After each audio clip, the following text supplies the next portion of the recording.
gentileza de los organizadores de este evento de invitarme a participar en él.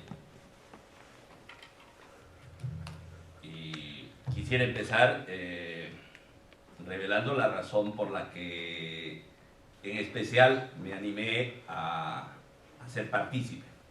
Vi en la convocatoria que se trataba no solamente de un evento en el cual compartir algunas reflexiones sobre el derecho civil patrimonial, sino aprovechar de él para rendir homenaje a algunos destacados maestros sanmarquinos. En la relación se mencionaban tres. Uno de ellos es uno con el que yo guardo una especial relación y fue razón suficiente para mí el ver su nombre y decidirme a participar. Se trata del profesor Aníbal Torres Vázquez. Mi relación es una de alumno a profesor. Aníbal Torres fue mi profesor en el pregrado en esta facultad. Me enseñó acto jurídico y me enseñó contratos. Cuando contratos se llevaba en un solo curso, en un ciclo, una cosa impresionante. Volvió a ser mi profesor en la maestría de Derecho Civil y Comercial y me enseñó nuevamente acto jurídico y contratos. Y finalmente volvió a ser de nuevo mi profesor en el doctorado, donde de nuevo me enseñó temas de derecho civil que tienen que ver con tanto la teoría del acto jurídico como la teoría del contrato. Creo que soy uno de los tantos alumnos que ha buscado sacar provecho de sus enseñanzas que ha dispensado a esta facultad por más de 3 décadas. Fruto de esas enseñanzas en esta materia, a la que él me convocó a enseñar ya hace 20 años, es esta obra, Teoría General del Contrato, en 2 tomos recientemente publicados. Obra que contiene sus reflexiones, sus estudios, sus experiencias, que contiene su pensamiento, que es lo que nos ha enseñado a lo largo de los años a quienes hemos tenido la suerte de ser sus alumnos y que hemos buscado aprender, compartir y también criticar. Comparto buena parte de las cosas que él piensa y que ha plasmado en esta obra. Otra no. Escogí un tema, entre otros, para participar en este evento, uno en los que mis simpatías con las opiniones de Aníbal Torres son mucho mayores que en otros casos. El tema de la cesión de posición contractual, que él desarrolla en el tomo 1 de la obra, tomo que tengo justamente acá. Yo quisiera compartir con ustedes una reflexión sobre 3 puntos que tienen que ver con esta institución. El primer punto es el objeto, el segundo punto es el acuerdo y el tercer punto es los efectos. En cada uno de ellos hay problemas tanto en la construcción doctrinaria de los mismos, como problemas prácticos en la utilización de esta institución. Vamos sucesivamente, punto por punto. ¿Cuál es el objeto de la cesión de posición contractual? Adelantemos una respuesta con cargo a examinarla. La posición contractual. El propio nombre de la institución pone en evidencia el objeto. Sin embargo, ello no puede conducirnos a pensar que tenemos una respuesta fácil, porque inmediatamente debemos preguntarnos, ¿y qué es la posición contractual? Con lo que problematizamos el tema. Para llegar al objeto, lo que resulta conveniente es ver la evolución histórica de esta institución. Quizá remontándonos a la infancia del derecho moderno occidental. La infancia del derecho moderno occidental es el derecho romano. Y en los orígenes del derecho romano, la cesión, ya de posición contractual o de alguna otra cosa que tenga que ver con esta, aparece negada en su esencia. ¿Por qué? Porque en los orígenes las relaciones obligatorias son relaciones por definición intuitu personal. O sea, involucran a las personas. El título y la persona se funden. Por lo tanto, ceder título era algo originariamente inadmisible. Pero es avanzado en el derecho romano mismo que empieza a abrirse la posibilidad y a admitirse poco a poco esta cesión. La cesión primeramente admitida es la cesión de los créditos, es decir, la titularidad, digamos, activa de la relación obligatoria. Pero simplemente los créditos. En el camino de la evolución del derecho occidental, se va a admitir la posibilidad de ceder la titularidad de la posición pasiva de la relación obligatoria, es decir, la deuda, mediante una asunción de deuda. Se llega al Código Napoleón con esa evolución, o sea, actos que permiten ceder por un lado créditos y actos que permiten, por otro lado, ceder deudas, como actos autónomos. Y lo que acoge el Código Napoleón es justamente eso. Por un lado la cesión de créditos, por otro lado la asunción de deudas. Es desde el siglo XIX que la doctrina tiene que vérselas con el problema que le plantea el por entonces denominado contrato bilateral. Relaciones obligatorias originadas por acuerdos contractuales que tenían posiciones complejas, de modo tal que no había solamente crédito en un lado y deuda en el otro, sino en ambos lados créditos y deudas. Créditos y deudas. Con una sola titularidad. Y de lo que se trataba ahora era de posibilitar ya no solamente la circulación de titularidades simples, sino se trataba de hacer posible que circularizara esta titularidad compleja. Y a lo largo del siglo XIX, inicios del XX, eso se fue admitiendo progresivamente. Es decir, por un solo acto, hacer circular una titularidad que comprendiera deudas y créditos. Esto tiene su consagración legislativa en el Código Civil Italiano de 1942, que admite no solamente la cesión de créditos, la asunción de deudas, cosas que se conservan, sino admite la circulación de la posición compleja constituida por deudas y créditos al mismo tiempo. El régimen del Código Civil Italiano, que es nuestro modelo en este tema, asume que la cesión de posición contractual es una institución relativa a los contratos que nosotros llamamos con prestaciones recíprocas, porque es el instrumento jurídico que permite hacer circular al mismo tiempo deudas y créditos. ¿Ok? Ahora nos preguntamos,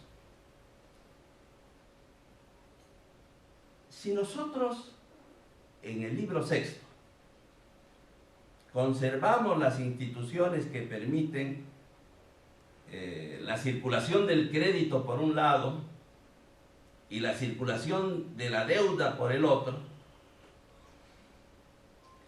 y acogemos la institución de la cesión de posición contractual, hablar de posición contractual importará hablar de una titularidad compleja que reúna necesariamente a deudas y créditos.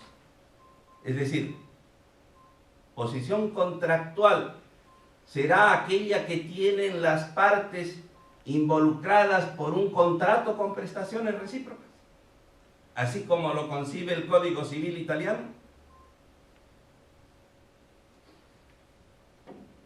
Aníbal responde que no, y yo estoy de acuerdo con él. No hay en el texto del artículo 1435, que es con el que empieza el régimen de la cesión de posición contractual en el Código Civil nuestro, una frase que permita concluir en que el límite para esta institución es el de los contratos con prestaciones recíprocas. O, si lo queremos ampliar un poquito más, el contrato con prestaciones plurilaterales. Es decir, el presupuesto de la cesión de posición contractual no es una posición nacida de un acuerdo contractual en la que estén necesariamente reunidos al mismo tiempo crédito y deuda. No hay un texto que permita sostener eso. Por ende, se necesita explorar más para entender qué es posición contractual. Y con ese fin podemos echar mano de una construcción doctrinaria que nos habla de las relaciones contractuales como relaciones jurídicas de naturaleza distinta a las relaciones obligatorias. Echar mano, no necesariamente suscribirla, pero sí echar mano para el análisis. Desde esta perspectiva doctrinaria, se dice que las relaciones contractuales, es decir, aquellas relaciones jurídicas patrimoniales originadas por un acuerdo contractual, son necesariamente complejas, en todos los casos, porque no solo comprenden créditos y deudas,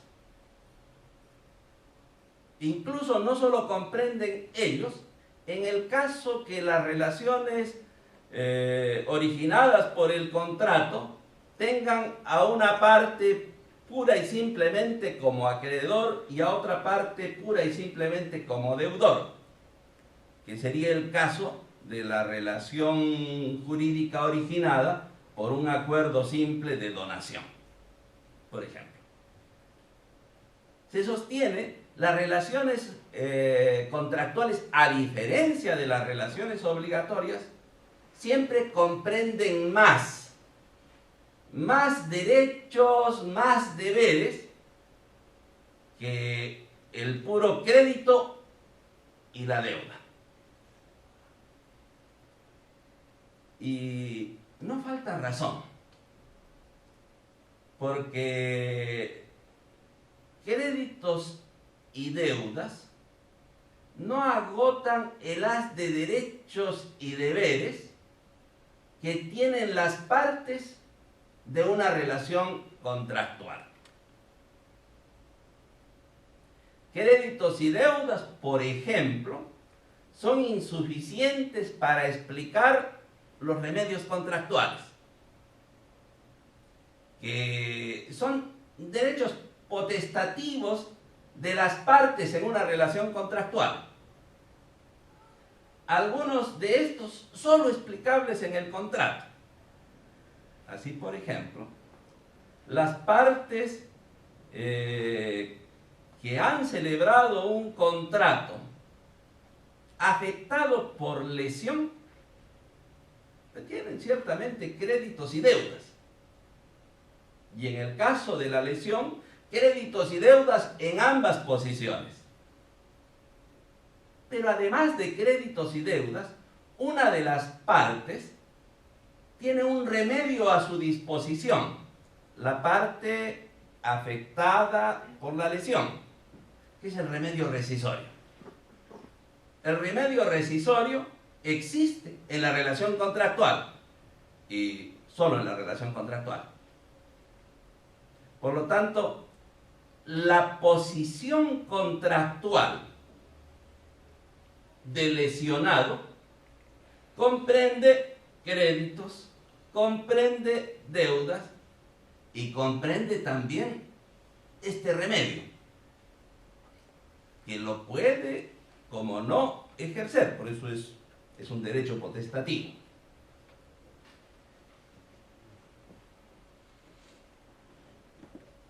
Del mismo modo, quienes están involucrados en una relación contractual de duración, originada por un acuerdo, por un contrato, no solamente tienen créditos y deudas en el caso que por un evento sobreviniente se torne excesivamente la prestación debida por una de las partes. En ese caso, la posición contractual afectada por la excesiva onerosidad sobreviniente no solamente tiene créditos y deudas, además tiene el remedio de la revisión del contrato a su disposición. Entonces, las posiciones contractuales no solo están compuestas por créditos y deudas, también están compuestas por otros derechos potestativos, compuestas específicamente por remedios contractuales. Incluso hay más. Hay deberes que son propios de la relación contractual y que las partes no pueden sustraerse a ellos. Por ejemplo, el deber de buena fe, que el Código Civil impone a los contratantes como exigible en todo el itinerario del contrato. Entonces, el acuerdo contractual, entonces, origina entre los contratantes una relación contractual que vincula a posiciones que contienen un haz de derechos y deberes, que no se limita al contenido obligacional, que no se limita a los créditos y a las deudas. De modo tal que quien ocupa esa posición contractual termina siendo titular de este haz de derechos y de deberes.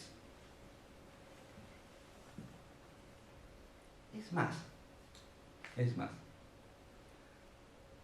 aunque de ordinario las relaciones contractuales son relaciones jurídicas con contenido obligacional, es decir, encontramos créditos y deudas allí, no siempre, no necesariamente. Hay relaciones jurídicas patrimoniales originadas por acuerdos contractuales que carecen de contenido obligacional. Por poner solo un ejemplo, las relaciones de garantía. Y aunque no hay contenido obligacional en esa relación contractual, igual las posiciones contractuales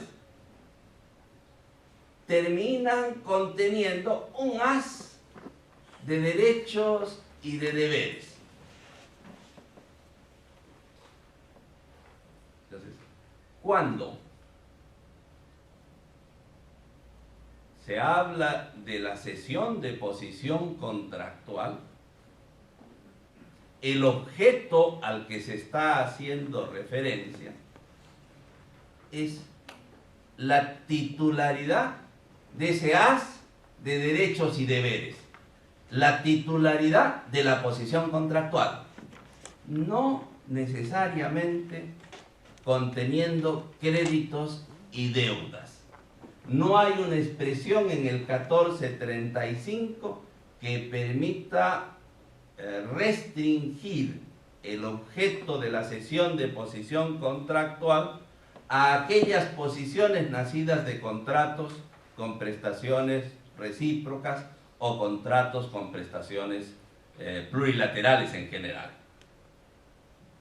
En consecuencia, cabe estipularse cesión de posición contractual en el caso de la compraventa, en el caso del arrendamiento, caso en el cual el Código Civil regula específicamente el tema en el régimen del arrendamiento, que son contratos con prestaciones recíprocas. Pero también cabe hablar de cesión de posición contractual en contratos que se consideran como creadores de una relación obligatoria en la que solo una de las partes está obligada y la otra solamente tiene créditos, como en el caso de la donación o como en el caso del suministro gratuito.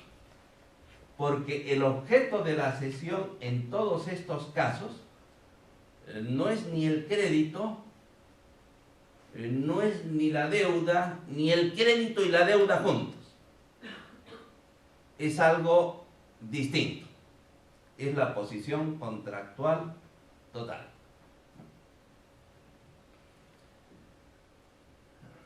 En eso no seguimos al modelo. Nos apartamos del modelo, es decir, del Código Civil italiano de 1942. El 1435, sin embargo, para terminar este primer punto del objeto, y en eso también coincido con el profesor Aníbal, sin embargo, nuevamente apartándose de su modelo, tiene un giro para regular el objeto desde el punto de vista práctico inconveniente, porque dice que se pueden ceder las posiciones cuando no se haya ejecutado total o parcialmente el contrato. Claro, cuando no se ha ejecutado totalmente es perfectamente entendible, porque cuando se ha ejecutado totalmente ya no hay posición contractual, no hay nada que ceder. Pero disponer de que no se pueden ejecutar, que no se pueden ceder las posiciones contractuales cuando haya una ejecución parcial, implica limitar la cesión de posición contractual a aquellos casos en los que no haya principio de ejecución. Y eso ya no se compadece con la realidad. Es más, el mismo código, al regular la cesión de posición contractual en el caso del arrendamiento, está asumiendo cesión de un arrendamiento en curso, en ejecución, es decir, allí donde hay ejecución parcial. Por ende, o admitimos el texto tal como está redactado y consideramos pues, que efectivamente allí donde haya principio de ejecución no cabe en estricto cesión de posición contractual, o simplemente vía interpretación demasiado creativa ignoramos esa parte del texto y reconciliamos la norma con la realidad y asumimos que mientras haya posición contractual, cualquiera que sea la situación de esa posición contractual, habrá objeto para este contrato. Simpatizo con esa opción, pero admito que ella va contra el texto expreso de la norma y probablemente una salida técnicamente más escrupulosa sea considerar que en todos aquellos casos en los que hay principio de ejecución se puede hacer una cesión de posición contractual que sería atípica. Pero al final llegamos a lo mismo, porque atípica se regulará subsidiariamente por las normas que regulan la cesión de posición contractual. Segundo punto, el acuerdo. Ahí no estoy tan de acuerdo con Aníbal.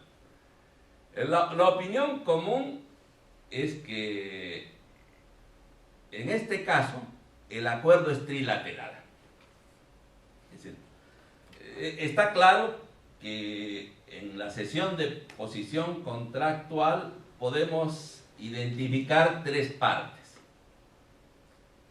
Empecemos con el cedido, que es la parte que estaba en la relación contractual y que continuará en ella después de este contrato. La segunda parte es el cedente, que es la parte que estaba en la relación contractual y que como consecuencia de la celebración de este contrato saldrá de esa relación. Y la tercera parte es el cesionario. Este no estaba en la relación contractual y como consecuencia de la celebración del contrato entrará en esa relación contractual ocupando la posición que deja el cedente. Eso, impecable.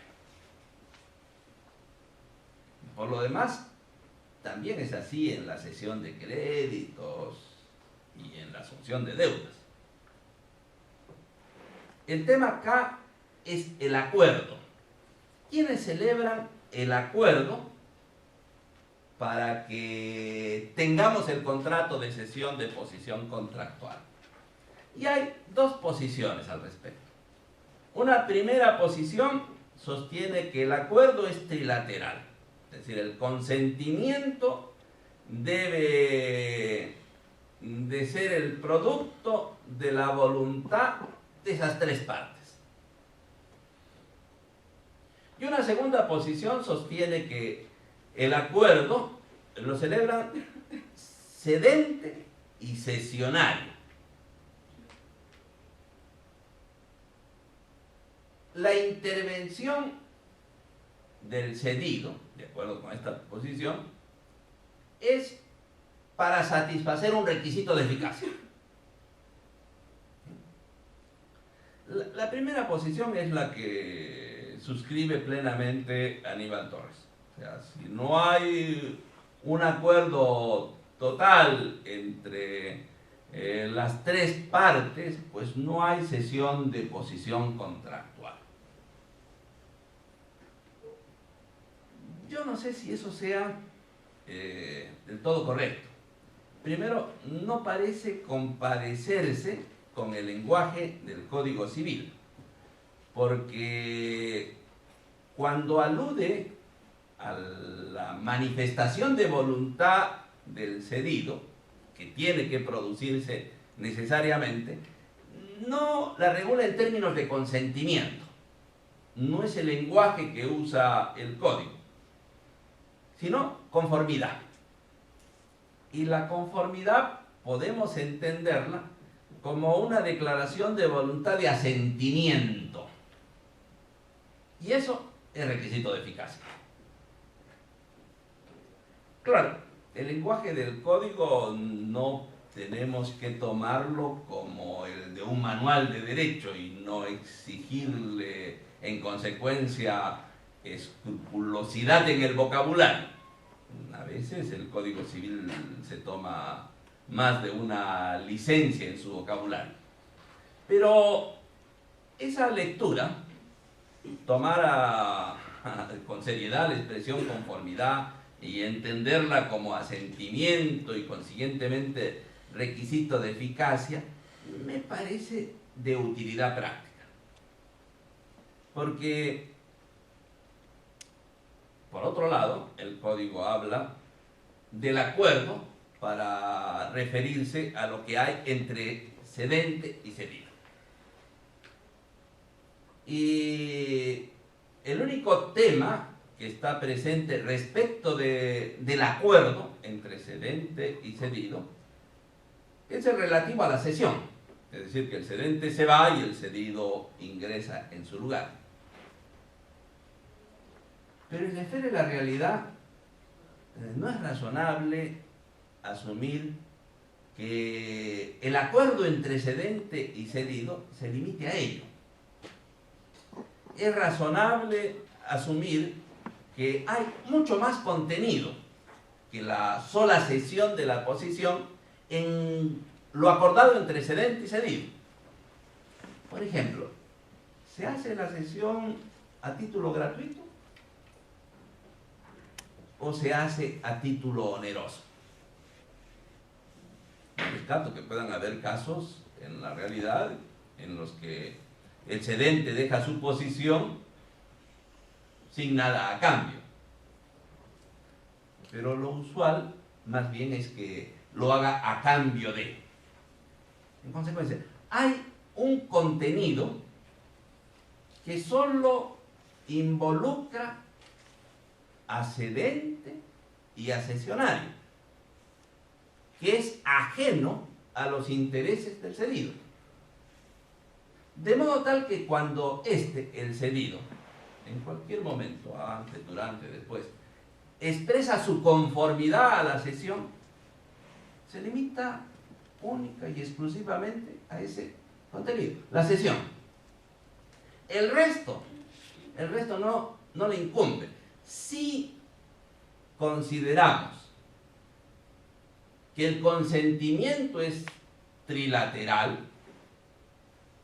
debemos de requerir conformidad del cedido a los términos en los cuales cedente y cesionario quieren hacer la cesión.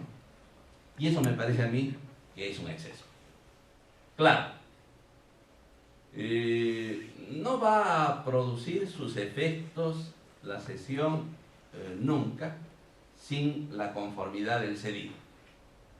Pero eso no es razón suficiente, me parece, para considerar que el acuerdo contractual, el consentimiento, requiera de una voluntad común entre cedente, cesionario y cedido. No, la voluntad común en todos los términos de la cesión en la esfera de la realidad es entre cedente y cesionario. Para que esa voluntad entre cedente y cesionario produzca el efecto que ellos quieren, se requiere la conformidad del cedido. Me parece que ese es un punto de vista más acorde con la práctica de la contratación, más acorde con lo regulado en el Código Civil. Al hablar de conformidad en el caso de la manifestación de voluntad del cedido y al hablar de acuerdo para referirse solamente a cedente y cesionario. Es más, tiene una importancia adicional, creo, asumir este punto de vista. ¿Qué pasa si el cedido no manifiesta conformidad? Entonces el efecto perseguido por los contratantes, la cesión de posición contractual, no lo van a conseguir. ¿Eso qué cosa quiere decir? Que otros extremos del acuerdo entre cedente y cedido no produzcan sus efectos. Si el contrato fuera el resultado del consentimiento trilateral, esos otros efectos no tendrían sustento. Pero si el contrato es el resultado del acuerdo entre cedente y cesionario, esos otros efectos tendrían ese sustento. Un contrato ineficaz en relación al cedido, pero eficaz entre estos. Por ejemplo, ese acuerdo podría ser una manera de instrumentar una promesa. Cedente y cedido se ponen de acuerdo en los términos en los que operará la cesión. Y cedente promete al cesionario que el tercero cedido expresará su conformidad. Y resulta que no lo expresa.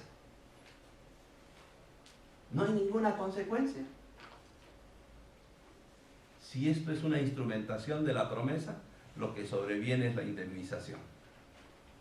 Indemnización contractual. Tercer punto, el de los efectos. Ahí estoy de acuerdo con el profesor Aníbal Torres. La cesión es un efecto automático del contrato de cesión de posición contractual. Es decir, para que se produzca, digamos, el enroque, para que salga el cedente y en su lugar ingrese el cesionario, no se necesita absolutamente nada más. Es consecuencia inmediata de la celebración del contrato. En el discurso que hacía en el punto anterior, en la celebración del contrato satisfecho su requisito de eficacia. Es decir, la cesión de posición contractual es un contrato, pero sin efectos obligacionales. No se crea por él una relación obligatoria, no se regula, no se modifica, no se extingue. Lo que se hace es transferirse. Una relación obligatoria, no, transferirse puntualmente una posición contractual. Entonces es un contrato con efecto automático. Ahora bien, lo que se está transfiriendo es la titularidad en la posición contractual, en rigor. La titularidad en la posición contractual. No se está transfiriendo la relación contractual, tampoco, por cierto, se está transfiriendo el contrato. El contrato es un acuerdo que ya quedó en el pasado.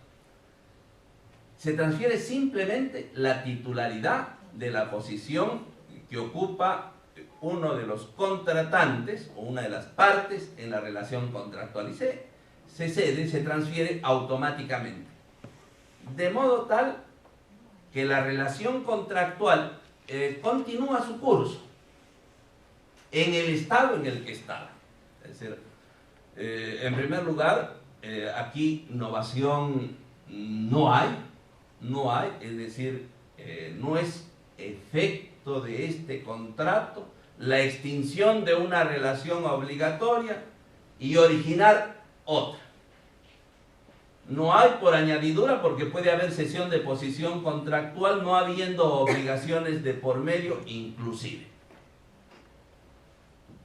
La relación contractual, repito, continúa su curso. Esto es, la cesión de posición contractual no tiene efectos retroactivos. Es decir, lo avanzado, en la forma que se haya avanzado, lo avanzado de la relación contractual hasta el momento de la cesión, avanzado queda, con vicios incluidos.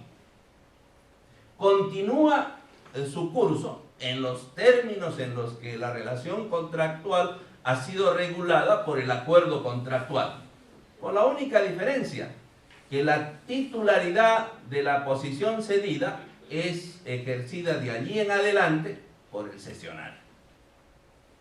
¿Okay? Esto me invita a examinar un punto y con eso termino.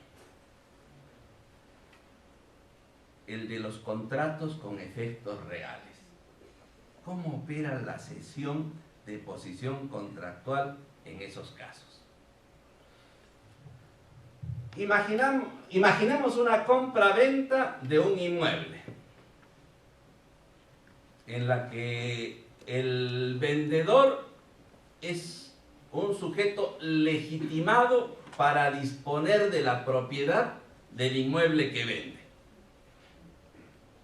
En ese caso, la compra-venta del inmueble, por el solo hecho de haberse celebrado, produce un efecto real.